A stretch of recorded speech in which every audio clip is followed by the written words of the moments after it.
Olá, seja muito bem-vindo a mais um À Conversa Com. Hoje com Ricardo Cabral.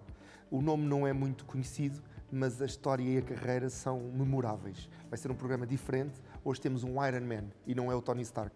Já lhe vou explicar um bocadinho sobre isso, mas primeiro, Ricardo, bem-vindo. Obrigado pelo este convite, a ti e à Curiacos TV. O Ricardo é uma caixinha de surpresas. Nós passámos a manhã, este programa foi gravado à tarde. Antes de mais, quero agradecer ao Évora Hotel por nos receber e por nos ceder este fantástico espaço. Vai ouvir algum burburinho típico de um hotel e vai gostar de saber que este é um sítio que deve visitar se estiver aqui por perto de Évora. Nós estamos em Évora, terra natal do nosso convidado. Tu nasceste por aqui e por aqui tens vivido a tua vida toda. É verdade, tive uma curta passagem ainda por uma terra que é Moita, muito perto de Lisboa, mas nascido e criado em terras alentejanas. E um orgulhoso defensor das tradições porque tu estás muito ligado à terra e muito ligado também ao... Sim, eu desde sempre, desde que me conheço, que os meus pés pisam a terra. Portanto, nós vimos de uma família de agricultores. Já vamos, se calhar, na terceira ou na quarta geração e a nossa vida e o meu percurso de vida foi sempre ligado à terra. Tu estás ligado a um projeto familiar, como ainda agora disseste, agora de criação de gado, são cerca de 7 empresas num grupo ligado à criação de gado. Como é que é a ligação entre os animais e a terra? Eu sei que tu vives isto intensamente e até por uma questão de tempo, tu tens que dedicar muito tempo porque é um trabalho Claro. que requer uma dedicação e uma paixão intensa. Como é que é saberes que aquele espaço é teu, que a vida depende de ti, há um peso e uma responsabilidade? É verdade, olha, João, a empresa foi criada pelo meu bisavô, depois passou pelo meu avô António, depois para o meu pai e agora, já nesta fase, tendo eu a responsabilidade de todas as operações agrícolas e de toda a gestão. Sendo que o meu pai, Nuno Cabral, e o irmão dele, o meu tio José, estão na retaguarda no apoio desta nova administração do grupo familiar. Portanto, temos mais de 100 anos de história ligados à agricultura, ligados ao campo, ligados à região e ligados a Évora. A responsabilidade é enorme, primeiro porque foi sempre um grupo familiar forte, sustentável, equilibrado e que conseguiu levar a reboque, assim dizendo, toda a família e todos os filhos e netos até ao dia de hoje. Portanto, eu entendo que a minha administração na empresa e na agricultura é uma passagem, portanto, eu tenho que fazer o melhor que sei. Tens que deixar para os próximos. E deixar para os próximos, porque a terra não se fabrica mais, é a que existe. E tendo em conta todos os fatores climáticos da região, do mundo e de tudo o que nos rodeia atualmente, fazer uma gestão equilibrada, mas essencialmente entregar à próxima geração, se Deus quiser, a terra no melhor estado possível e a empresa no melhor estado possível. Já existe então essa necessidade da sustentabilidade? Já pensam proteger o que há, defendê-lo? Eu digo-te porque na cadeira onde tu estás sentado, figurativamente, obviamente não era essa a cadeira, já tivemos o engenheiro Roquete da Herdade Esporão. Claro. E ele falava muito sobre sustentabilidade, sobre garantir que esta terra não estava perturbada, contaminada para o que viesse a seguir. Existe essa preocupação também no vosso grupo? Existe já desde de tempos atrás, ou seja, nós felizmente ou infelizmente nunca deteriorámos muito a terra, portanto fomos sempre... Foi sempre ligado à criação de animais? Sempre muito voltos à agropecuária, à produção de animais, em 3 setores que são os ovinos, os suínos e os bovinos, mas sempre com equilíbrio e com vontade de deixar a terra no seu perfeito estado. As alterações que fazemos é pensar no futuro e não na atualidade, ou seja, tudo o que nós, ou onde nós investimos, estamos a pensar a médio e longo prazo e não na atualidade. Portanto, e até hoje temos crescido, portanto a terra também se encarrega de te entregar aquilo que tu lhe dás. Mas sim, é uma preocupação nossa. É engraçado porque nós estamos aqui a falar e o telespectador se calhar não tem a noção de escala. Estamos a falar de um jovem empresário ligado a uma família de agropecuária, mas estamos a falar de cerca de 9.000 cabeças de gado, não é? São 3.000 vacas, 3.000 suínos, 3.000 ovelhas. Sim, 800 e qualquer coisa vacas, sim. Pronto, eu fiz mal as contas, mas Sim. é um montão de cabeças. Sabes, há uma piada clássica que é um boi no meio de tantas vacas é menos uma cabeça, porque fica de cabeça perdida. Exatamente, exatamente. São muitos animais e nós passámos, como já contei, amanhã juntos. São muitos telefonemas porque é o veterinário, depois é a ração, depois é a eletricidade, depois é isto, depois é aquilo. É tudo. Seres administrador como eu, que sou um administrador muito ativo e muito presente, também não entendo a empresa de outra forma. Eu estou pendente de tudo. Do trabalhador que está a termo temporário aos trabalhadores mais antigos da casa. E tudo o que é a operacionalidade do campo passa por mim. Portanto, como tu viste, hoje de manhã, e foi uma manhã relativamente calma porque estava organizada para te receber, eu posso dizer que são cerca de 100 e poucos telefonemas pela manhã e outros 100 e poucos por a tarde. São 2 cargas por dia de telemóvel. E são 150 a 200 km por dia entre as várias herdades e uma data de gente à minha responsabilidade. Portanto, a engrenagem é grande e é uma rotina engraçada, mas que exige muito. É engraçado porque nós conhecemos-nos, e comento em confidência com o nosso público, conhecemos-nos num programa de televisão, também na Curiacos, e houve uma empatia de parte a parte, pelo menos da nossa parte, espero que também da tua, e depois quando eu fui te investigar um bocadinho e perceber, e quanto mais te conheço, acho que é muito engraçado que esta segurança da terra, de alguém ligado à terra, e que sabe que o que pisa é dele, depois dá-te um trampolim para saltares para fora de pé. Eu passo a explicar. Tu tens um passado desportivo e uma atualidade desportiva muito, muito intensa.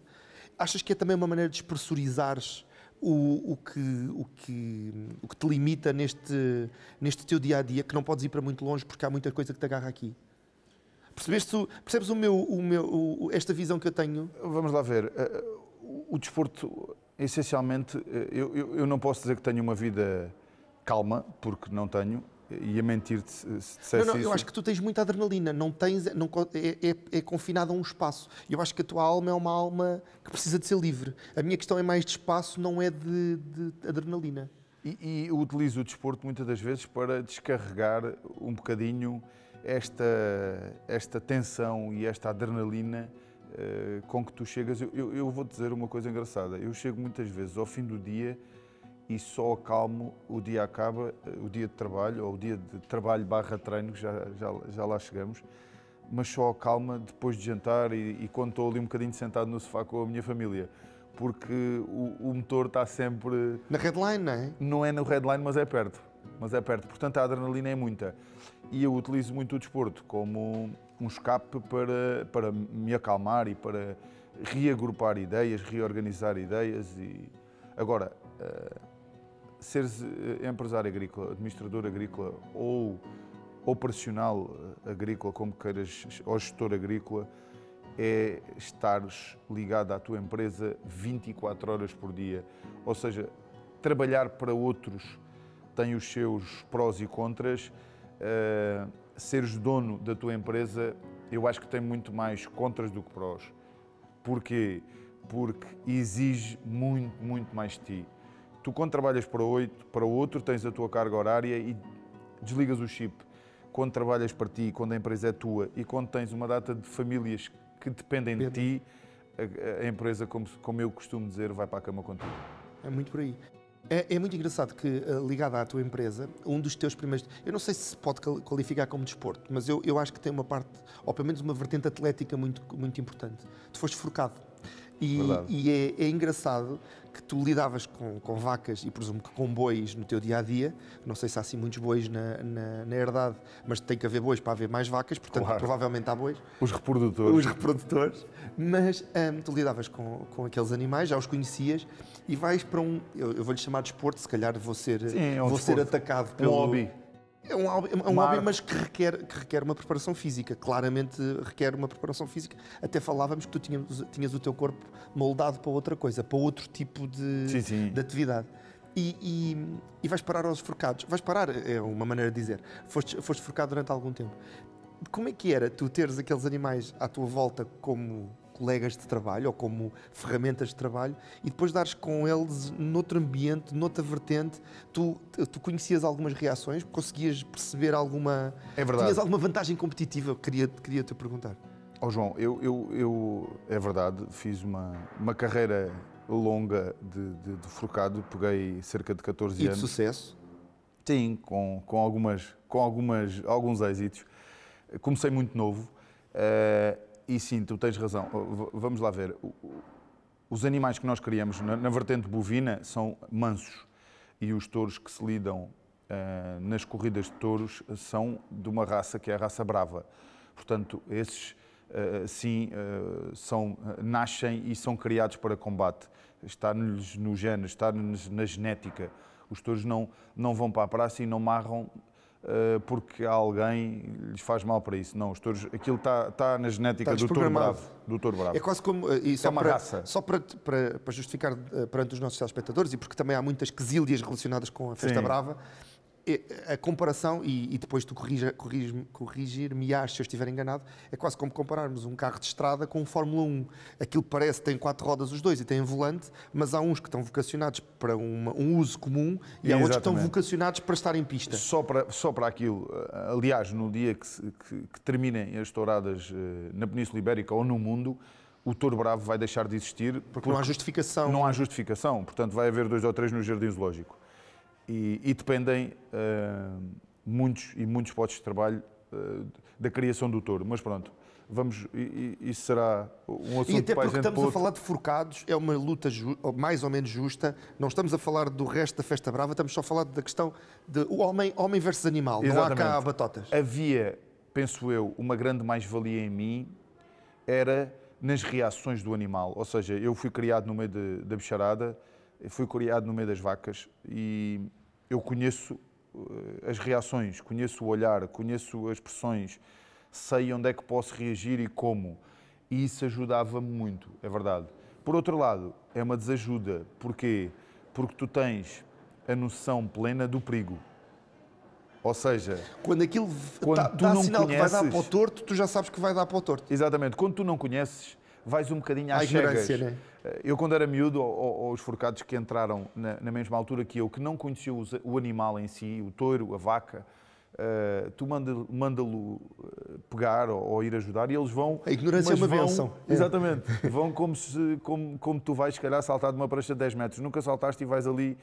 Agora, para mim, tinha coisas boas e más. É tu teres a noção real que aquilo te pode aleijar à séria e até matar.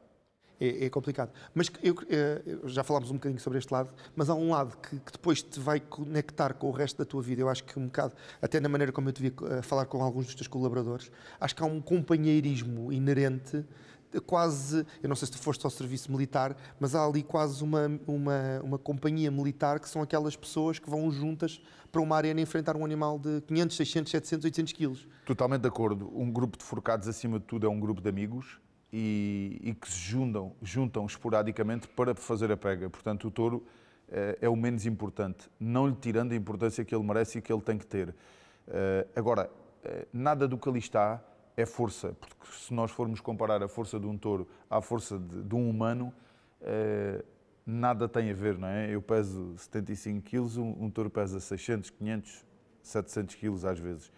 Portanto, o que nos unia e a amizade que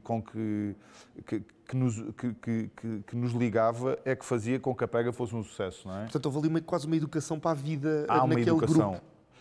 Ou seja, há uma formação de homem, de um ponto de estar na vida, de uma forma de estar na vida. Portanto, tu entras para lá muito novo. Eu entrei com cerca de 12, 13 anos, peguei o primeiro touro com 14 anos.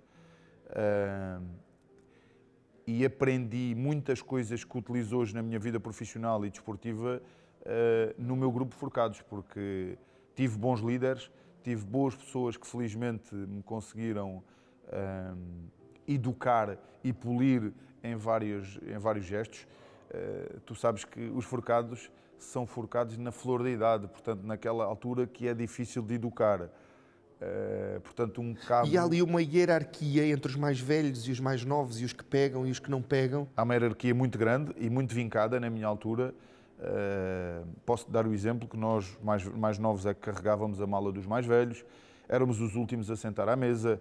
Se fôssemos vestir em tua casa, os dois mais novos ficavam a lavar as casas de banho. Portanto, há ali uma hierarquia muito vincada. Quase militar. Aquele paralelo que ele te fazia é quase uma vertente militar, não é? É quase uma vertente militar, mas com um cavalheirismo... E com uma mistura de motivação e persistência à mistura. O que é que eu quero dizer com isto? E achas que era específico eu não sei qual é o termo, do conjunto de forcados que tu estavas, ou achas que é transversal a todas as casas? Vamos lá ver, os grupos de os grupos de forcados de primeira linha regem-se todos mais ou menos pelos mesmos princípios. Embora cada também líder... tem uma tradição antiga, não é? Muito antiga. O grupo onde eu estava era de 1975. Como eu estava a dizer, cada cabo tem a sua forma de estar e de educar os seus forcados, os seus militares. Mas eu acho que todos nos regimos ali um bocadinho pelos mesmos princípios. Agora, o que havia ali, essencialmente, e o que há, mas eu tenho que falar é da minha época, é um amor muito grande àquela arte. Porque no dia que tu eras chamado para o campo de batalha, para mim foi dos dias mais felizes da minha vida, não é? Uma honra. Era uma honra, era quase, eu sei lá, às vezes faltam um bocadinho as palavras para descrever aquilo que nós passamos. Que se vive naquele sim. campo. Mudando de assunto... Tu és lixado. Não, eu nem queria entrar, não era esse o objetivo. Mudando de assunto, tu passas desse desporto, vamos chamar de grupo, para outro desporto de grupo que liga muitas pessoas, o rugby. O rugby também tem uma escola de vida, também tem um campo de batalha, também tens que enfrentar os outros e uma vez mais com sucesso, porque foste selecionado pela Seleção Nacional, podias ter sido um dos bravos lobos que nos representaram naquele fantástico jogo que ficou para a história. Tem a ver, achas que é uma estrelinha, tem a ver com o teu esforço pessoal, tem a ver com o espaço-tempo? O que é que achas que te faz prosperar em todos os sítios onde tu te juntas? Principalmente a resiliência e a persistência. Eu acho que sempre fui muito lutador comigo mesmo e sempre tentei, onde andei, ser o melhor em tudo. Seja a nível profissional, seja a nível familiar, seja nos forcados enquanto fui forcado. E enquanto jogador de rugby não foi exceção. Portanto, cada vez que me chamaram e cada vez que eu tive que dar o passo à frente, sempre tive de cabeça erguida, ligado ao meu clube, ao Clube de Rugby de Évora, onde comecei a jogar quase tamanho da bola e consegui, felizmente, passar por todos os escalões. A próxima pergunta é quase provocativa, ou provocatória. Tu estavas habituado a fazer pegas a animais pesados.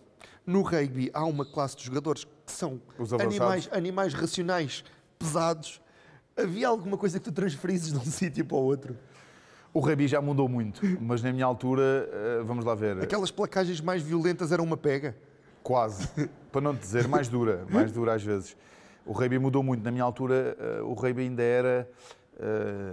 mais duro do que qualquer hoje. Ainda haviam mais 3 ou 4 regras que há hoje em dia que na minha altura eram livres, podiam-se fazer.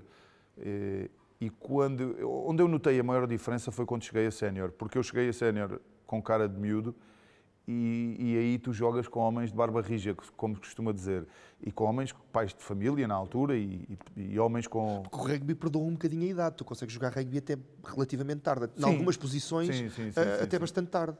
E então aí tu, quando jogas com aquela malta mais velha que tem muitos deles idades para serem teu pai... E que já têm manhas, não é? E que têm muitas manhas e que são duros de roer, pronto, às vezes há assim umas pisadelas e umas mordidelas que são duras de engolir, mas fazem parte do processo. E desapaixonaste-te a dada altura da modalidade? Não. Olha, João, o trabalho começou a crescer, felizmente. As responsabilidades também começaram a crescer e, como eu te disse, enquanto... Aquele nível competitivo era muito difícil de... Eu gosto de estar... Onde estou, gosto de estar a 100%. E comecei a perceber que começava a faltar aos treinos e começava a deixar o clube às vezes, ou poderia começar a deixar o clube em alguns jogos sem mim, e decidi, eu quando sinto que não consigo chegar, retiro-me. Não ando ali um bocadinho... Houve uma vez uma frase de uma pessoa que me disse que o difícil muitas vezes não é entrar, é saber sair. Manter. Ou saber sair. E tu há ali uma altura que achas que ainda dás e que podes e que tudo tem uma fase, não é? Um princípio, um meio e um fim. E eu achei que estava na altura certa e pronto. E arrumei as botas, como e não tens saudades? Dizer. Tenho. O rugby também foi uma fase muito gira e onde tu cresces também, não é? Quando tens um treinador e uma equipa técnica que... E lá está, eu passei em paralelo nos forcados e no rugby pela mesma altura. Portanto, entrei muito novinho e fui subindo tanto nos forcados como no rugby, a par e passo com o meu grupo de amigos. Portanto, perdi alguns pelo caminho.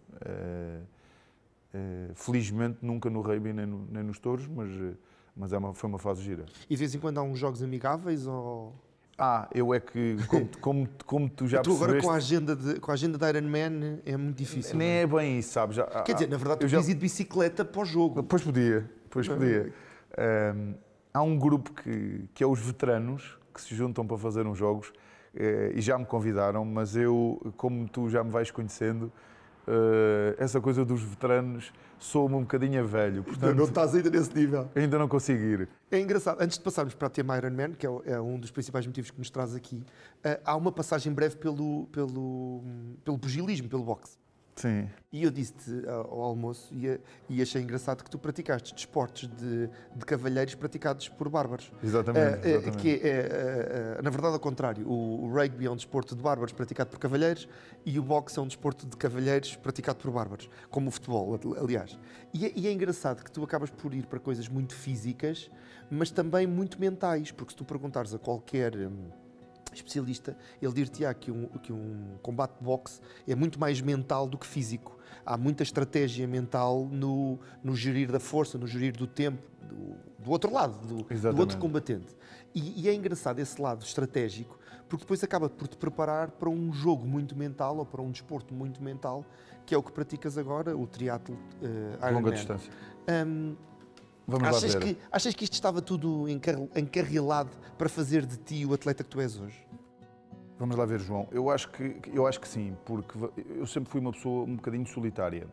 E, embora tenha feito desportos de grupo e de conjunto e de equipa, sempre fui um bocadinho solitário. Tenho a minha forma de estar na vida e de andar muito vincada. Se tu me perguntares se eu algum dia duvidei daquilo que ia ser, nunca duvidei. Desde miúdo que me lembro de querer ser agricultor, à parte de querer ser bombeiro e outras coisas ali perto do agricultor, mas nunca tive dúvidas, sabes?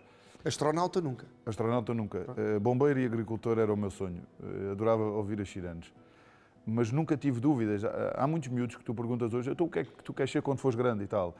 E os astronautas, os pilotos, os aviadores, essa malta toda, e eu sempre fui agricultor. E hoje, graças a Deus, felizmente, sou agricultor. A vida de administrador ou de operacional agrícola é uma vida solitária. Tu andas por muito sítio, mas andas quase sempre sozinho. Mas tu és um gestor muito on-site, muito no terreno. Sim, muito no terreno. Eu hoje de manhã, quando entrei no teu Jeep, a primeira coisa que tu disseste, desculpa lá, mas isto é o meu escritório. E é mesmo. E eu duvido que tu tenhas um escritório daqueles todos bonitos Tenho, mas não vou lá. Lá está, ou que o uses. Eu ia dizer exatamente isso, que tu o tenhas ou que o uses.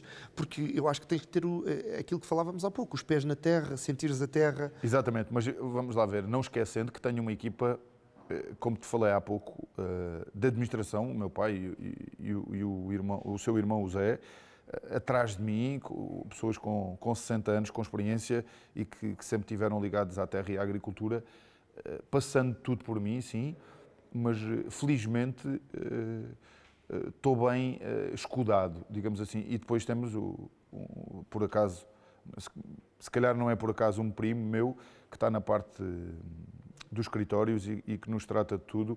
Portanto, a equipa... parte mais burocrática. A parte mais burocrática. A equipa está boa, tem crescido, mas não é aqui o Ricardo sozinho. Agora, o meu trabalho em si é muito solitário. E depois, quando chegámos aqui na nossa conversa à parte do Ironman, tu vais perceber que aí sim é um desporto mesmo solitário. Maneira que todo o meu percurso de vida faz com que hoje Traz-te até aqui, não é? eu tenha escolhido esta modalidade. Primeiro, porque sempre gostei muito de me desafiar. E segundo, porque naturalmente penso que sou uma pessoa solitária. E isso tudo leva-nos àquilo que nos trouxe cá, que é o conceito de Ironman.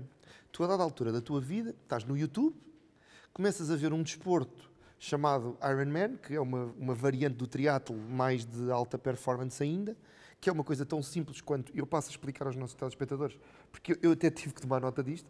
Portanto, são 4 km a nadar, depois 180 km de bicicleta e depois 42 km, 192 metros a correr. O que me estragava a minha prova eram os últimos 2 metros. O resto era na boa. Agora, aqueles 2 metros, eu desistia.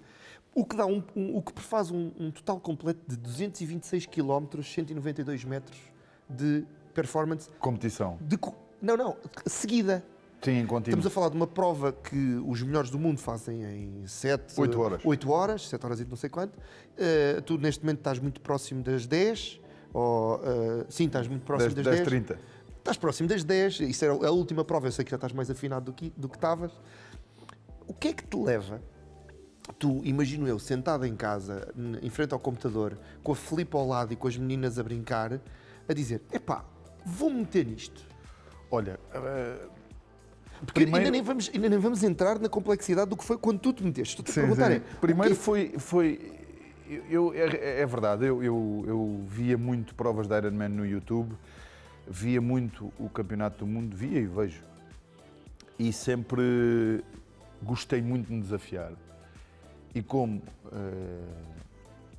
te disse há pouco, como sou solitário, e aquilo é um desporto que dentro da prova só tu e só tu é que podem correr, nadar e andar de bicicleta, aquilo fascinava-me. Eu via e pensava para mim, um dia, quando eu puder, gostava de fazer isto. Mas o mais engraçado é que eu não sabia nadar, não sabia correr, nem sabia pedalar. Aliás, ainda hoje penso que não faço as 3 coisas muito bem, mas pronto. Mas é que é impressionante essa decisão tua, e eu já percebi que tu és uma pessoa de ideias fixas. Mas tu podias ter dito, vou-me dedicar à natação. E podias dedicar-te aos campeonatos de percursos mais longos. Ou de águas abertas. Ou de águas abertas. Vou-me dedicar ao atletismo, vou-me preparar para a Maratona de Lisboa. Ou vou-me dedicar ao ciclismo e vou tentar entrar na Volta a Portugal. Mas não, tu decides uma competição, tem 3 categorias específicas, 3 categorias complexas, e que tu não dominavas nenhuma delas, porque tu corrias alguma coisa dos treinos do rugby. Bicicleta, não faço ideia se já andavas de BTT, provavelmente como toda a gente. Nunca me tinha montado numa bicicleta, nem de estrada, quanto mais de conta-relógio. E nadar era na praia com os amigos. E mal. E decides, vou entrar numa cena em que eu tenho que andar 180 km de bicicleta, que eu imagino como ficaram certas partes do teu corpo de estar aquelas horas todas em cima da bicicleta. É muito Hollywood, muito Hollywood. Pronto, vou correr 42 km e vou nadar 4 km. Tens que admitir que foi assim. Eu imagino a cara da Filipe olhar para ti quando tu lhe disseste, vou meter nisto. Pois, eu nessa altura, até te digo, no primeiro Ironman, em 2015, tinha que fazer contas. Nem sei se já havia Filipa, eu penso que sim. Oh meu Deus. Começámos logo do início. Espero bem que sim, senão... Exatamente. Mas a decisão foi muito natural. Como eu era um apaixonado daquela modalidade, há um dia que acordo e pensei, é hoje. Vou procurar quem me ajude, vou tentar perceber como é que isto se faz e vou começar a preparar-me para ser finisher de uma prova destas. A ideia era guardar a medalha, era terminar o desafio. Sendo que para mim o desafio era realmente muito grande, porque eu não sabia nadar, nem andar de bicicleta, de conta-relógio, nem tinha sequer, não tinha nada, tinha a vontade de querer, ponto. E comecei a vasculhar, a procurar e felizmente há um grande amigo meu hoje, que é o Nuno Espanha, que me indica um treinador. E depois entra ao teu lado de gestor, vou preparar uma equipa, porque eu não vou fazer isto sozinho, como já não faço o meu agronegócio sozinho. Exatamente. Como eu já não... maneira como nestas coisas eu acredito, até me provem o contrário, acredito nos outros, isto é um bocadinho como tu dizes ao médico. Acreditas no médico e vais, não é? Eu tinha que ter alguém a quem acreditasse e que me conduzisse, porque eu não, como te disse, João, não fazia ideia de nada da modalidade, apenas era um apaixonado. E assim foi. Fui à procura de um treinador que, felizmente, esbarrei num grande treinador que hoje é meu amigo, que é o Nuno Barradas, e começámos a nossa caminhada. E o primeiro desafio, eu acho muito engraçado, porque numa primeira fase, quando tu próprio ainda estavas a conhecer-te e a moldar-te a isto tudo, porque temos que explicar aos nossos telespectadores que tu eras um tipo do rugby, tinhas uma carga muscular própria para o rugby, para desportos de explosão, tinhas a cena dos forcados, tinhas um corpo próprio para absorver impactos, não tinhas um corpo preparado para correr estas distâncias, não tinhas um corpo preparado para nadar estas distâncias, não tinhas um corpo preparado para pedalar estas distâncias, e houve aqui uma grande metamorfose em ti próprio. Eu sei que tu perdeste muito peso. Muito grande. Perdi cerca de 20 quilos. E nunca os encontraste, porque eu às vezes perco, mas encontro sempre. Não, eu não os encontrei. E ainda hoje sou relativamente pesado para a modalidade. Ainda estamos em processo. Agora, um bocadinho mais difícil, porque já chegámos a uma fase que já vai havendo... Já é mais difícil? Já vai havendo pouco para tirar. Mas foi um processo a 100%. Foi em tudo. Foi na forma de estar na vida, na alimentação, no descanso, na reorganização da minha vida profissional e familiar. Foi a todos os níveis, porque pronto, não havia base nenhuma, era começar do zero, a aventura. De maneira que o primeiro ponto, a nível profissional, e felizmente tenho uma equipa que me deixa, uma equipa tão boa que me deixa treinar em algumas horas vagas. Mas o dia foi todo realinhado. É porque estamos a falar, e para os nossos telespectadores também conseguirem acompanhar, eu tive que estudar um bocadinho do que tu estás a fazer, estamos a falar de um gestor de agronegócio que tem uma carga horária próxima das 50 horas semanais. Estamos a falar de um atleta que tem uma carga horária, ele diz de 30, a mulher diz que é muito próxima das 40, e não há muitas horas na semana para caber isto tudo, porque há uma carga familiar, que não vamos contabilizar, e há uma carga que tens que dormir, tu tens que descansar. E é fundamental, Porque depois o atleta também precisa de descanso. Aliás, o descanso faz parte do treino. Vamos lá ver, aqui foi realinhar tudo, é treinar nas horas em que a empresa está mais parada, ou para almoço, ou antes deles começarem a trabalhar de manhã muito cedo, ou ao final do dia. Tu não contabilizas carregar fardos de palha como programa de treino. Ou não, ou dar farinha, ou ajudar a montar correr uma atrás das máquina, vacas, não sei se corres atrás das vacas, mas às vezes se calhar acontece. Pois. Mas não contabiliza, essa parte não é a mecânica do treino. O treino tem uma mecânica própria.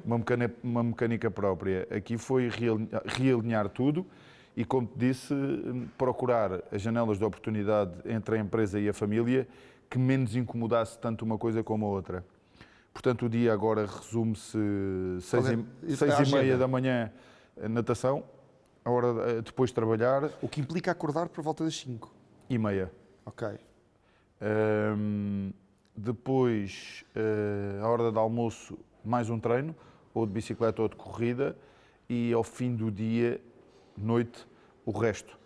Eu, especialmente, preparei um chamado bunker, um ginásio em casa, onde tenho uma passadeira e onde tenho um simulador que se chama rolo, para poderes pedalar sempre no mesmo sítio e simular um bocadinho. Mas é o que tu mais detestas na vida.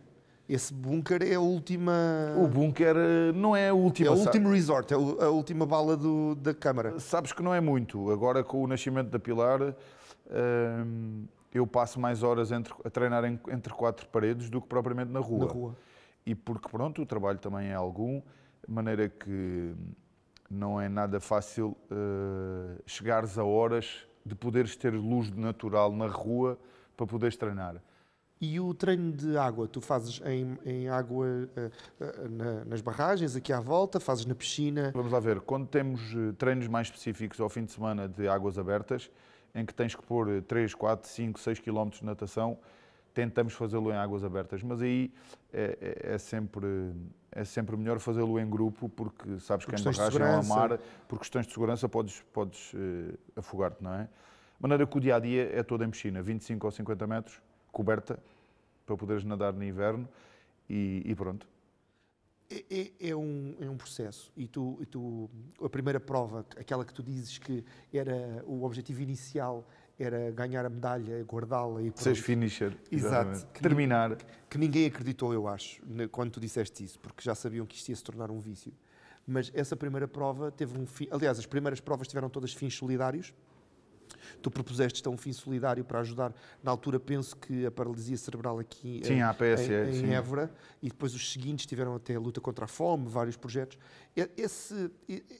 Era uma maneira de garantir que tu não desistias, ou, do género, eu tenho que me responsabilizar para no último minuto não dizer, epá, não me apetece, ou foi só, eu vou fazer isto, que faça isto também para outros ganharem comigo? Não, essa é uma pergunta engraçada e bem vista e bem estudada. A primeira cartada era exatamente essa, era comprometer-me ainda mais comigo mesmo, porque sabia que ia passar muitas horas difíceis e duras, ia treinar muito sozinho e que muitas das vezes ia-me apetecer atirar a toalha ao chão. E quando tu te comprometes com uma causa social ou com uma causa solidária, a tua obrigação torna-se mais forte. De maneira que isso, aliado a eu ser uma pessoa persistente e com disciplina, penso que condicionou-te. Melhorou-me nesse aspecto.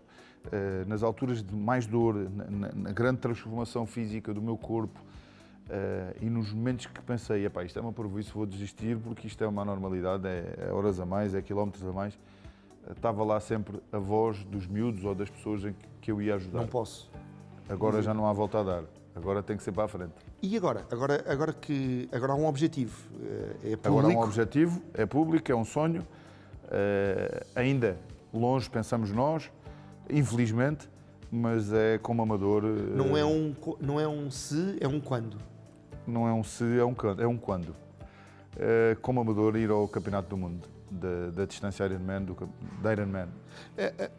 Para nós que nunca fizemos parte, e graças a Deus vamos poder fazer parte, porque brevemente vamos ter uma prova do Campeonato do Mundo, que qualifica para o Campeonato do Mundo cá em Portugal, em Cascais. Foi adiada por questões de Covid, mas para o próximo ano, em princípio, em outubro haverá uma prova que contabiliza para o Campeonato, contabiliza ou qualifica para o Campeonato do Mundo. Como é que funciona? Há histórias deliciosas e tens que contar a história na Suíça da tua primeira prova, porque há um montão de proformes que têm que ser cumpridos, porque estamos a falar de uma multidão de 3.000 pessoas que se preparam para percorrer estes tais 226 km em várias fases. Eu imagino... E cada um com o seu objetivo. Cada um com o seu objetivo. E eu imagino, e é uma imagem que, quando tu me falavas nisso, e eu guardei esta pergunta para a entrevista, porque eu quero mesmo ouvi-la da tua voz, que é... Eu já estive na Holanda várias vezes e já vi aqueles parques de estacionamento das bicicletas. Quando tu me disseste que são 3.000 participantes, automaticamente são 3.000 bicicletas. Sim, sim. Como é que tu encontras a tua bicicleta? É uma questão prática. Vamos lá ver. Tu tens que estar concentrado naquilo que estás a fazer, embora seja uma prova com muitas horas, com 226 km em 3 modalidades e de seguida, em que tu só contas contigo próprio e tens que ser autossuficiente, tanto na alimentação como na hidratação. Não podes ter ajuda do exterior. Então espera aí, isso agora tens que me explicar. Tu és autossuficiente, tu transportas contigo a comida que vais... transportar contigo a comida que vais beber na bicicleta e comer, e na maratona igual. Sendo que então tu prova... deixas a comida na bicicleta ou levas numa mochila quando vais na natação? Eu deixo a comida, tenho tudo colado ou bem montado na bicicleta para durante os 180 km ir comendo e ir bebendo, não é? Na natação és só mesmo tu Na natação és tu. Ok. E na natação alimentas tantos e depois. E na corrida tens uns cintos próprios onde carregas a tua própria alimentação para a maratona. Ok. Porque são muitas horas e o motor tem que meter gasolina, não é? Okay. Portanto, sem gasolina... E como é que funciona a cena das bicicletas? Tu chegas lá e aquilo estão por ordem alfabética, estão por cores? Estão por corredores, e cada corredor, imagina, o teu dorsal é o 50, portanto já sabes que a tua bicicleta está no corredor de 1 ao 100. Ok. E depois marcas um bocadinho o sítio há truques para Ok. marcar o sítio, o Porque és tu que as vais posicionamento. lá deixar antes de ir? Sim, no dia antes. As bicicletas são todas verificadas para ver se não há motores, se não há sistemas Ok. elétricos. Um parque fechado, como Um nas parque coisas. fechado, exatamente. Chama-se mesmo um parque fechado. Ok. Portanto, a tua bicicleta dorme lá na noite antes e tu tens que arranjar ali estratégias para não perderes. Mas olha que é uma pergunta bem feita, porque a grande maioria dos triatletas, já me aconteceu a mim, ficares completamente perdido num parque. Mas onde é que eu estou? Pois, porque são 3.000 bicicletas, não é, 2.000 não é e tal, propriamente, sim. não é propriamente um... Um parque de transição Exato. muito pequenino. E elas são, eu imagino que sejam todas mais ou menos dos mesmos modelos, não há de Muito haver... parecidas. Porque usam todos, especialmente quando se está no nível que tu já estás a competir, são todas mais ou menos... Bicicletas de conta-relógio que são muito parecidas. E vamos lá ver, para se fazer um parque de transição para 3.000 bicicletas é uma coisa relativamente pequena, porque senão as bicicletas têm que estar muito arrumadinhas umas às outras, portanto o que torna mais difícil ainda, não é? Desta parte toda, e agora começando a terminar, porque o tempo infelizmente passa a correr, desta bom parte sinal. toda, é bom sinal, é sinal que a conversa está a correr bem.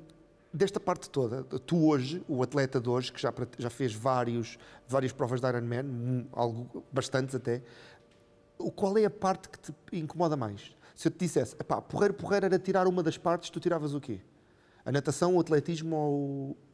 Vamos lá ver, eu não tirava nenhuma porque o Ironman é o Ironman, ponto final. Por isso é que isto não é o balé ou a música e quem não estiver preparado não acaba, não termina, ponto Mas final. a mais desconfortável para ti? A mais desconfortável talvez seja ainda a corrida, porque eu naturalmente sou uma pessoa pesada, sei pouco ainda de corrida, de maneira que é o que me custa realmente mais. E é a última das 3 disciplinas do Ironman, portanto... Também pode ser por aí, o estado em que já lá chegas. É aquela que distingue, como eu costumo dizer, o trigo do joio, é aquela que põe os pontos nos is, é aquela que é mais dura e é a última. Portanto, talvez seja aí onde esteja a maior pedra no sapato. Eu estive a estudar um bocadinho e há aqui coisas deliciosas nestas disciplinas. E estamos a falar de uma elite tão avançada do desporto, porque sendo um desporto de altíssima competição, porque estamos a falar o triatlo é uma prova dos Jogos Olímpicos, mas isto é uma multiplicação do triatlo a um extremo físico. Sim. E estamos a falar... Por isso é que ainda não é uma modalidade olímpica, penso eu. É um bocadinho contestada até a nível da medicina desportiva. Sim. Vai um bocadinho para além do que é o normal. É engraçado que tu metes-te em sarilhos em todos os desportos que te metes, não é? É um bocadinho. Vamos voltando aos forcados, tem aquela questão do politicamente correto e não sei o quê. O rugby, toda a gente diz que é demasiado violento e não sei o quê. O pugilismo é a mesma coisa. E depois vais para o Ironman, em que há médicos que te dizem, pá, há malta que morre na maratona e eles já vêm todos escafiados de antes da maratona. E é um bocado... E há casos, infelizmente, de triatletas comidos por tubarões. Exatamente, sim, depois praticam em sítios complicados. É uma coisa complexa. Mas, não, voltando aqui, porque temos pouco tempo e eu quero te perguntar isto. Há muita tecnologia no barulho. Muito. Tu andas com um relógio que o teu treinador te acompanha no teu treino. Monitorizado, sim. Em prova, a tua bicicleta manda telemetria de que tipo de passada ou que pedalada sim. que tu dás. Ritmo cardíaco, calorias, tudo. Há aqui muita tecnologia no meio. Eu sou fã de desportos motorizados e a telemetria é uma ferramenta muito para nós afinarmos o que estamos a fazer e melhorarmos. Vocês também usam esses dados para afinar e dizer, totalmente. Tu aqui tens que respirar mais, tens que desacelerar, tens que acelerar. Nós estamos num hotel, há muita gente a percorrer e aí, entretanto, começamos a causar curiosidade por causa das luzes. Está tudo bem, mas o teu lado competitivo acaba por ser apertado pelo lado do treinador que te diz, tu aqui não podes carregar tanto, tu aqui tens que aliviar, ou... Vamos lá ver, o sonho agora é, como te disse, tentar, como amador, ir ao Mundial. E agora todos os pontos contam. E tu estás monitorizado, ajuda-te a saber até onde é que podes ir em prova. Porque todos os erros que tu cometeres vão-se pagar mais à frente na maratona, vão-se pagar mais à frente em alguma das modalidades. Portanto, se tu nadares fora do teu ritmo, já vais queimar cartuchos para a bicicleta e para a corrida. Se pedalares muito depressa, vais queimar cartuchos para a maratona. Portanto, a gestão tem que ser muito rigorosa. E todos esses dados ajudam-te a monitorizar a tua prova e a decidir aonde atacar, como e porquê, não é? Então, quando o teu treinador te chama albufeira cheia de água, pronta a ser despejada, que é uma expressão que ele usa a dada altura para te descrever, tu tens que gerir quando é que abres as goelas ou carregas no acelerador. Tens de ter discernimento para isso. E esse é o teu lado mais difícil. Esse lado mental é o lado mais difícil do Ironman, do atleta de Ironman. A parte de eu tenho que poupar-me aqui porque senão não vou chegar lá. Totalmente de acordo. A parte mais difícil é teres discernimento em prova, maturidade suficiente para decidires que tens que tirar o pé em algumas situações, mesmo que passem 200, 300 pessoas por ti na bicicleta, como é o caso, acontece muitas vezes. Mas tu tens que perceber que o que vais gastar ali vai-te fazer falta à frente, portanto... Depois tu acabas por os ultrapassar noutra altura, não é? Totalmente. Portanto, quanto melhor tu te gerires a ti, quanto melhor tu conheceres o teu corpo, quanto melhor tu usares a tua energia numa gestão equilibrada, melhor vai ser o teu desempenho no final. Há aqui 2 detalhes que nós temos que falar antes de terminar. O primeiro é a complexidade da prova, porque sendo uma prova pessoal, há muita gente à tua volta e há histórias muito giras. Aquela história de quando vocês vão para a água, são 3.000 pessoas e não se vê nada nos primeiros metros porque só se vê espuma. E quando metes a touca, não há homens nem mulheres. Aquilo estamos ali todos, cada um para tirar o seu melhor resultado. Não há competição uns com os outros, percebes? E esse lado, tu treinas sozinho, ou mesmo que treines com 2 ou 3 pessoas, não se cria espuma. Quando tu chegas à primeira prova, e há um detalhe delicioso nessa história, porque tu tens uns cartazes a dizer estes são os atletas que fazem em 8 horas, ou em 8 horas e meia. 1 hora, a natação, sim. A natação, sim. Desculpa, estava a ver no total, mas em 1 hora, 1h10, 1h15, 1h20, e tu achas, eu acho que faço numa hora. E és atropelado. Literalmente. Sou atropelado, chama-se pânico aquático, é talvez a taxa de desistência da Ironman que há mais durante... Porque ali há a sensação de que eu posso morrer afogado. Porque se tu caíres de bicicleta, aleijas-te, mas não tens a sensação de que vais morrer. Não, totalmente. Tu ali, eu pensei literalmente que ia morrer afogado. E pronto, e veio uma equipa de resgate que me acalmou e passei ali mesmo um mau bocado a pensar, olha, estes meses todos que eu andei a treinar e a preparar a minha prova vão... em 30 ou 40 segundos vão ir por água abaixo porque eu não vou mesmo conseguir. Porque depois começam a espaçar. Imagino que nas bicicletas já não seja nada assim, claro, e na corrida menos ainda. Menos ainda. Vamos lá ver, depois quando tu metes os pés em terra já é diferente, não é? Agora, dentro da água, aquilo é outro meio.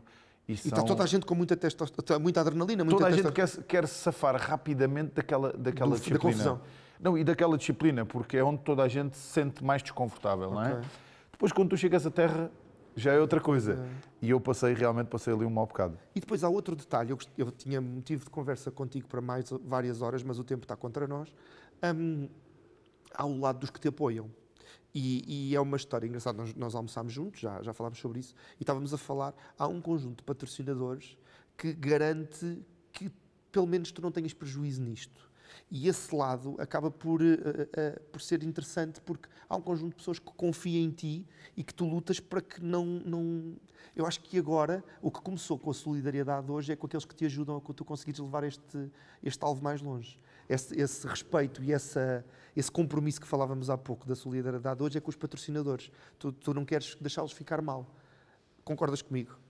Eu concordo contigo, João, mas eu essencialmente não os quero deixar mal, quem me apoia, quem me ajuda, mas quem é o motor principal de toda esta paixão e de toda esta caminhada gira, sem tirar ninguém do caminho, porque todos até hoje fazem falta e está uma grande equipa atrás de mim, desde nutrição ao desporto e aos patrocinadores, mas é realmente a minha família, a Filipa e as miúdas, e a maneira como as pontas são seguradas lá em casa e o brilho dos olhos delas quando termina as provas e quando em conjunto conseguimos chegar às nossas metas e às metas a que eu me proponho. Às vezes literalmente, que há uma prova em que tu estavas de rastos e quase a desistir e ela faz a última parte contigo. Uma ou não, 2. A Filipa, posso dizer que já correu em Frankfurt no Campeonato da Europa, foi numa vaga de calor. A maratona estavam 38 ou 39 graus, eu entrei em desidratação total e pronto, entre outras coisas, começaram a cair as sobrancelhas e o lábio E disse à Filipa, olha, pela primeira vez na minha vida vou desistir de alguma coisa que me propus porque não dá mais. Já ia andar, nem ia a correr, e a Filipa não me deixou acabar e trabalhou ali muito bem a parte forte, a parte mental, e lá terminámos a prova juntos e nesse dia até levei a passar a passadeira vermelha e foi um dia épico para os dois. Aprendemos muito como casal nesse dia e foi realmente uma chegada emocionante. E esse lado de teres a Filipa do teu lado e de teres aquele apoio, porque ela acaba por ser quase, eu não sei se é a tua treinadora, ela não é a tua treinadora, mas é a tua motivadora, eu acho. É a minha coaching motivacional de todos os dias. Sim. De todos os dias. Ela e as miúdas, mas principalmente a Filipa. A Pilar ainda é muito pequenina e a Nono tem 6 anos, portanto ainda está aqui meio a navegar. Agora a Filipa... Porque é um compromisso. A Filipa quer tanto ou mais que eu chegar ao meu sonho. Portanto, ela gosta muito de desporto, é uma apaixonada por desporto e tem feito esta caminhada comigo de uma forma... Muitas das vezes é ela que quer correr mais que eu, quase. Mas é um compromisso muito giro, porque vocês têm histórias deliciosas. Ainda há pouco estávamos a falar com a Filipa e há histórias deliciosas de os nossos amigos convidaram-nos para ir jantar e o um Ricardo... vai a correr, outro vai de carro. E o Ricardo, eu fui de carro com as meninas e o Ricardo veio de bicicleta e depois tomou um banho na casa dos nossos amigos e trocou de roupa. Tem que ser assim para conciliar os treinos e a carga horária que às vezes o Nuno me mete. Por exemplo, posso dar um exemplo, no verão nós vamos muitas vezes para a Costa Alentejana, para a praia, ela vai de carro com as miúdas, eu vou de bicicleta. Depois nado lá um bocadinho, portanto faço logo 2 treinos. Mas é conciliar. Ser Ironman é uma forma de estar na vida. A prova em si é o culminar da caminhada até lá. E é uma equipa completa, é a família, os amigos, Tudo tem que estar envolvido. Portanto, eu hoje acho que não tenho nenhum amigo meu que não esteja envolvido na minha modalidade. Agora, tu já me vais conhecendo, eu levo isto um bocadinho a sério e deixa pouco espaço para outras coisas e para a tua vida social. Há qualquer coisa que tem que ficar para trás e eu, da vida social, abdiquei um bocadinho e tenho a família, treinar e trabalhar. Se tu pudesses ter uma conversa com alguém como nós estamos a ter aqui agora, uma personagem real, fictícia, histórica, com quem é que gostavas de ter uma conversa como a que tivemos agora? Com quem é que eu gostava de ter uma conversa com que estamos a ter herói, agora? Um motivador, um exemplo? Isso é uma pergunta complicada. Podia de ser outra, mas foi esta. Talvez o Ian Frodeno, campeão do mundo 3 vezes de Ironman. 3 ou 4. E o que é que ia ser a conversa? Ia ser sobre truques, dicas, o que é que ele tinha Eu para sei dizer? lá, eu primeiro tinha que aprender a falar bem alemão e depois acho que lhe ia perguntar... Ou ele português. Ou ele português. Pode ser justo. Acho que lhe ia perguntar tudo. Tudo sobre a modalidade e a forma de estar na vida. É uma pessoa que eu vejo, eu acho que nós temos que nos identificar com os bons e ele é um dos melhores do mundo, se não o melhor. Concordo contigo, acho que temos que nos identificar com os bons. Com os maus não reza a história. Exatamente. Caro telespectador, terminamos a conversa hoje com o Ricardo Cabral, o Iron Farmer. Ficou muito para falar. Este nome nós nem usámos para explicar de onde é que isto vinha tudo, mas de certeza que vão haver outras conversas, de certeza que vamos tê-lo aqui como, uma vez mais, vencedor e provavelmente como vencedor de uma categoria. Eu acredito nisso. Para a próxima semana voltaremos para mais uma conversa com. Acompanhe-nos nas redes sociais, saiba mais da Curiacos, do que se passa por trás das câmaras, no YouTube, no Twitter, no Instagram e no Facebook. Saiba também um bocadinho mais do que se passa na vida do Iron Farmer nas redes sociais. Procure por Iron Farmer e vai encontrar um bocadinho dos seus bastidores, do que acontece nos programas de treinos, até um bocadinho da família, da comida, do que se faz. E com certeza voltaremos para a próxima semana. Tentaremos, com certeza, ter um convidado tão interessante como o Ricardo Cabral. Até para a semana.